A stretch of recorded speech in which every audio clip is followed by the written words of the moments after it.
In today's video, I am going to teach you how to add Google Authenticator to Gmail. To get started, you will be working in your Google account security settings.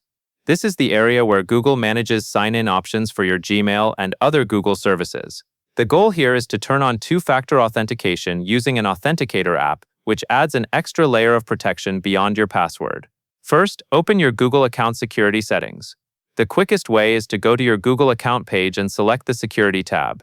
Make sure you are signed in to the correct Google account before you continue, especially if you use more than one account in the same browser. If you are on a shared device, it is also a good idea to confirm you are in a private session so your account stays secure. Once you are on the security page, look for the section labeled How You Sign In to Google.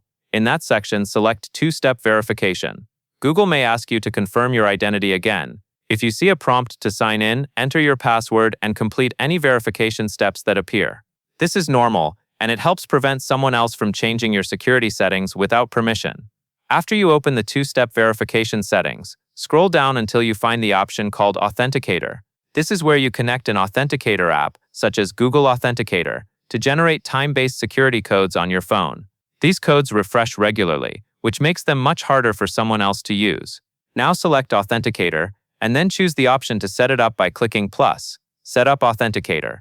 At this point, Google will guide you through linking your Authenticator app. As you proceed, follow the on-screen instructions carefully and keep your phone nearby, since the setup typically involves confirming codes from the Authenticator app to finish the connection.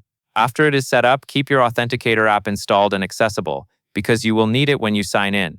Also, take a moment to review any backup options Google offers in the same two-step verification area, so you are not locked out if you change phones later.